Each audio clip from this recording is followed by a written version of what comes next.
I'm a huge fan of soccer, you know? Yeah. Oh, there's some fans here. I love soccer. It's chilled. You hear it in the commentators when a game is being played. There's no statistics at all. Game starts off, the whistle blows, and welcome, ladies and gentlemen, to this majestic match. It's Spain playing against Germany. Oh, and what a wonderful day it is. Look at the crowd, really excited. Oh, and the atmosphere is amazing, wonderful weather, and the guys are just like, oh yeah, John, you can feel it. The players look great. It's wonderful. What do you think's gonna happen today, Martin? Oh, nobody knows. I can't even remember the last time I saw a game this good. Americans will remember. Americans will go back to the finest statistic. The last time a black man scored using his left hand, jumping over a mixed race, half Indian, was in 1967 when they're like, what? This is madness.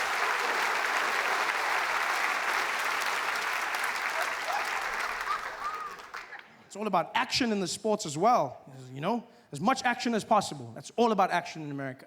You guys are so action-focused, you will take the ball away from the other team if they do not give you enough action. I've never seen that in my life. That's a horrible way to bring people up. You go to the other team, you go, hey, you guys, you take the ball, and you've got 24 seconds to get the ball in that net. 24 seconds! And if you don't do it, we're gonna give the ball to the other team. You hear me? We're gonna give the ball to the other team. Yeah, we know there's a lot of black guys. You try to get past them. That's up to you. Go! 24 seconds later, bah! You guys, you try. All about action, you know? Because America's different. It's different from the rest of the world. And you don't really know how different America is, though, until you get here. That's the one thing I will say. You know, you think you know. But then when you land in America, in your airports, that's when you know this place is different. Because American airports, unlike airports everywhere in the world, which have a certain level of joy and just all around happiness, American airports, they're like concentration camps. It's just, you know, it's just people walking barefoot in single file.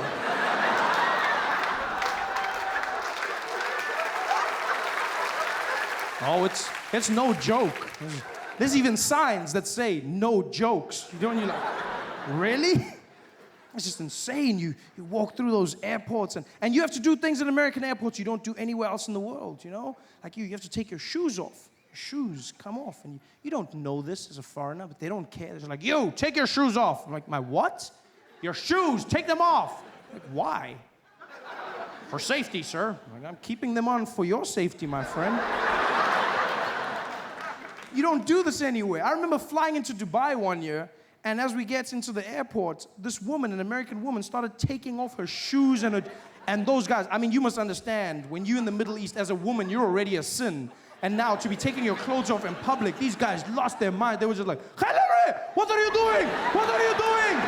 Yo, what are you doing? She's like, I'm taking my clothes off. They were like, no, what are you doing? She's like, I'm taking them off. Why are you taking your clothes off? She's like, so the machine works. She's like, no, this is machine, not your husband. You don't need to get naked. Put your clothes on and walk through, you whore. You don't do it anywhere else.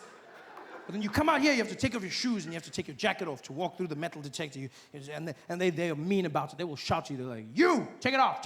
And you don't know what to take off. You don't take it off anywhere else, so you don't know what to take off. So you're like, you, take it off. Take what off? Take it off, sir. Take what off? Take it off now! What? Your clothes? Take them. My clothes? And now you're standing there, this man shouting at you, telling you to take your clothes off. You feel like a child in a Catholic church. It's horrible. It's just, you're just standing there. I mean, I understand the need for security, but they don't need to shout at you. At least, you know, if they tried to be nice, maybe if they chanted instead of shouting, you know, instead of take it off, if they were like, take it off, you'd be like, yeah, woo, security, safe and sexy. They don't. This is a harrowing experience as you come in.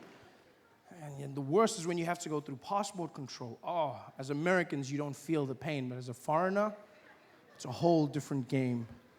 As Americans, you walk through to the U.S. citizens line, and they welcome you back like you on some secret mission. And you're just like, Welcome home, sir. You know,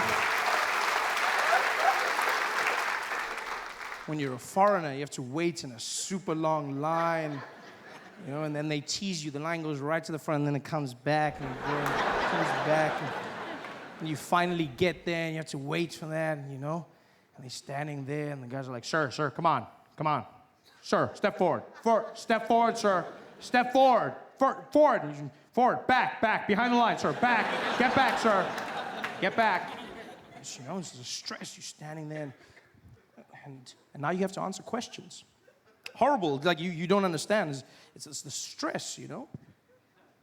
You're standing there, and you don't want to get any of the questions wrong, because just like school, they'll send you back. So you stand there, and you have to answer them into a microphone that's placed strategically low, almost so that you have to bow to the American as you answer every question of his. I ask you these questions you feel like you know the answers to, but when you're there, I mean, I just handed the man my passport, to which he replied, "Is this you?" Never before have I felt so much pressure to look like myself. I was like, I was younger then. It's horrible. And then he starts rattling them off. It's your first time in the United States of America, sir? Yes. Your first time, sir, is that correct? Yes.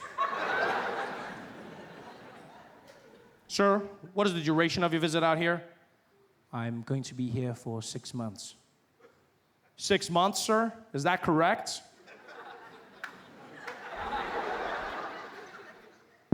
Yes.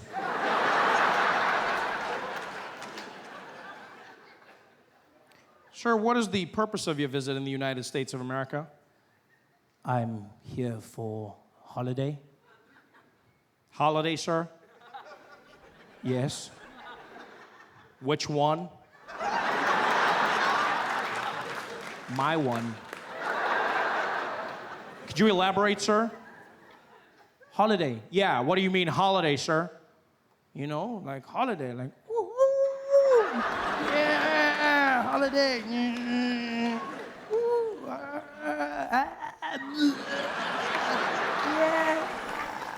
Holiday.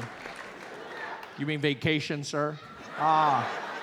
Battery. Yes, of course. Horrible.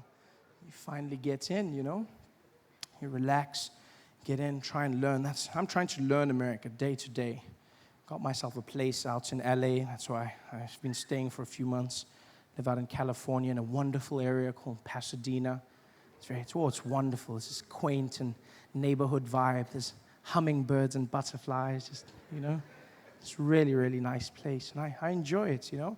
The only thing is it's hard to start life in America. That's one of the hardest things I found.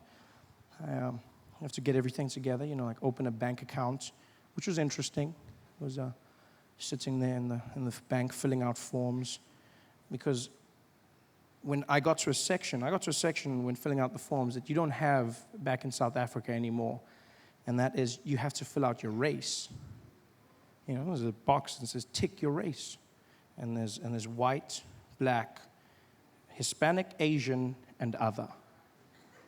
And I was looking at the woman, and she was really helpful. She was like, she's this blonde woman, and she was like, yeah, you can go ahead and fill out everything you need to, and yeah, we'll just go ahead and open that bank account. I said, okay, I don't know what to do here. And she was like, let me have a look. Well, you just go ahead and tick whatever race you want to go with. I said, what do you mean, whatever race? She's like, well, look, it's just for statistical purposes, so like you can choose whatever you want, and then you can do it. And I was like, choose whatever? I was like, I've never been given that option before. And I looked at the boxes, and I mean, there was black. That's the reason I came. The black box was there. I was like, well, that's it. I'll choose it. But then I looked to the left, and there was the white box. And, oh, it looked good. It just... I mean, don't get me wrong. It was the same as the other boxes, but there must have been a reason it was first in line. It's just like, you know, that was prime box right there. That was just, I looked at that white box and I was like, yeah, Yeah, and so I looked at her and I said, any box? And she was like, yeah, any box. And I played it safe. I said, so I can go with black? She was like, you know what? A lot of them choose black. Yeah.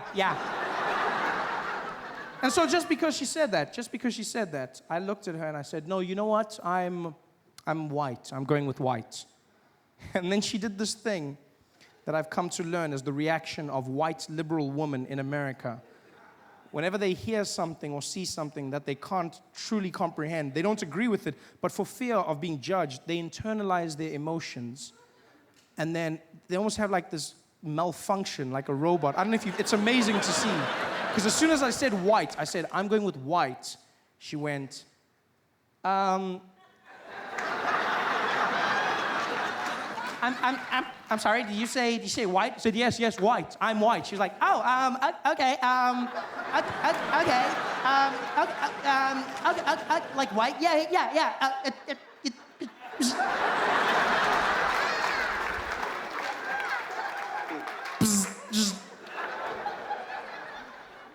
And I've learned, that's the funny thing about being mixed race, you know? Is that people are always happy to say you're mixed, and you can say you're black. They'll be fine with that. They'll be fine. But you can never go white. Ever. No, race is a one-way street, and black is that way. There's just a cop directing you. No, you, that way. No, that way. It's just like, race is just, black is like a buffet. You can have as much as you want. No one will judge you. Eat all you can. Black, $12.99.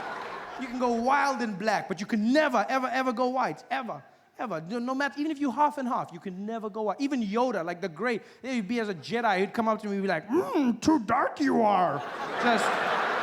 You cannot, it's just crazy to me. You half and half. In fact, everyone that has a piece of anything other than white is reminded of that piece other than the white.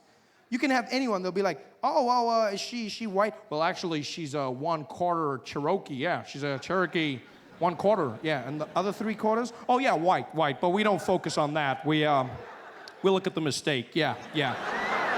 In a few generations, she might be able to work that out, but not right now. She's Cherokee for now. It's interesting, you know? Starting my life. And by the way, it turned out it wasn't for statistical purposes. A few months later, they found Bank of America was giving higher rates to Hispanic and black people. Yeah. There were higher interest rates, so it turns out white was right. Yeah. So you keep that color, buddy. Don't get rid of that. You hold on to that.